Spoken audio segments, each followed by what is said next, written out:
Welcome back to my channel, guys, and in this video I'll be covering the 8th and the final round of the 29th All India Open Classical, as you can see here, and 30 plus 30 seconds increment.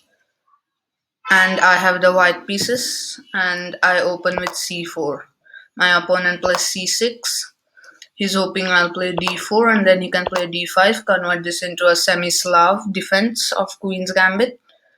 But I play knight to f3, he plays knight f6, knight c3, d5, takes, d4. I strike back in the center, he plays e6, I play g3, bishop e7, bishop g2, knight to c6, all natural development moves. I castle, he castles, a3, I want to expand on the queen side, he plays a6, he repeats and copies me. I play b4, he plays bishop to d7. Here after a3, he thought for around 10 minutes. As you can see, his counter is 25 and then it's 15 at a6. And when he played a6, I played b4. Now my counter is 26. I play b4, I think, for 10 minutes too, because I was really calculating many variations. He plays bishop d7. I play bishop to b2. He plays rook a to c8, as I had expected. I had prepared knight a4 for this, and here he plays knight to e4. I had calculated this too, and here I immediately played knight to d2. As you can see, my counter is here 14 minutes 33 seconds. I played this immediately, and at around 6 to 7 seconds, and 30 seconds got increased in my time. So he takes, I take, knight takes on d4. Now there's a tactic here. If I take with the bishop, then he takes there, and he's really better here because he's controlling this open c file. His bishops are out in the open too. So I capture with the queen. Now he cannot capture immediately because this is just checkmate. So he plays bishop f6. I had calculated this. Now queen to d1, defending the knight there. Now if you take here, I can take back with my knight, and I'm up a piece. So he plays bishop captures there. Now if I take there, then I'll lose my bishop on b2. He's up a pawn. So I take on f6, now attacking his queen too. If you take here, I take back, and after this I have rook to e1. After he moves the bishop, I can move mine too, and as you can see, he's up 2 pawns. So this will not be good for me.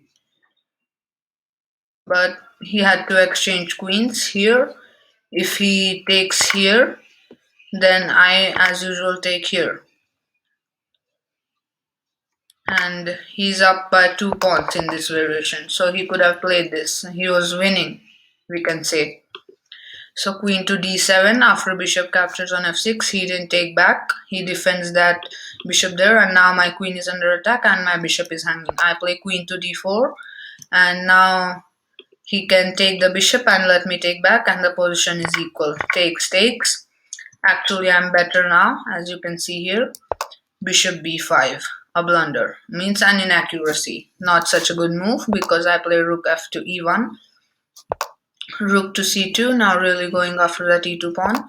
I play e4, he plays d4, now creating a pass pawn, and I play e5. Now I had calculated all this here, as you can see. Here at bishop to b5, I thought, and I play rook to e1. I had calculated this, and I had calculated e4, d4, and e5. And now here I set up a nasty little trap. Now if you place something like very usual and natural, like for example that what he played, I have bishop to e4, and now black is in big trouble because he pushed the pawn here, because queen to h6. Here's the point, I win a pawn here, that is under attack. So you have to play f5, open up your queen there. Then I took en passant. He plays d2, rook e to d1, bishop e2. Another inaccuracy. You didn't have to play this. You had to play bishop to a4 over here. Now threatening discoveries with the rook. Here I would play this. He can go there. After this takes, takes, and takes back with the rook. I would get this position where I'm up the exchange and I would be winning. And I also have this pass pawn here. So he had to do this, but he played bishop e2, a bad inaccuracy. I take, he takes. Here you had to take back like this. But then I would have something like, for example, f7 with check.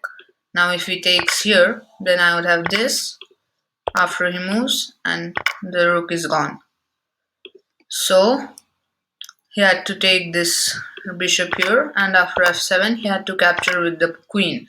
And now I capture back the d2 pawn, and now I'm winning. I'm up the exchange too now. So he took that, I take that, and I'm up a piece. He plays rook to c4. He wants to play queen to c7 here, and he really wants this. I play rook to a2. Now the point is, if you go here, then that is what he did. I have again f7 to check. Now if he takes there, I take here, he goes there.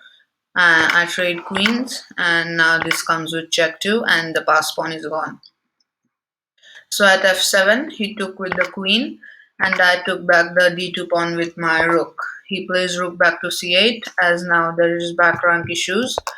I play queen g5 check, king to f8, rook to d8 check. I simplify everything, and bishop to a4. He plays b5, bishop d1, queen to f5, and queen to d2. Here his time was really low. He had 55 seconds. I had 6 minutes 44 seconds. This is a completely winning position for me. And he kept on thinking, and his time ran out. Even if his time didn't run out, I would have won this endgame easily because I'm up a piece. I would have figured out a way to trade the queens. Both queens I could have traded. And this is a winning endgame for me, as also I'm up a pawn. So that was the last round. I have 5 points out of 8. Just to show you everything, I'll just show you the statistics. These are the tournament winners.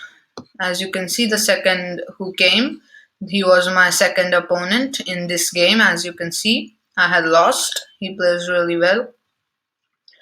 And I am 33rd out of 113 players.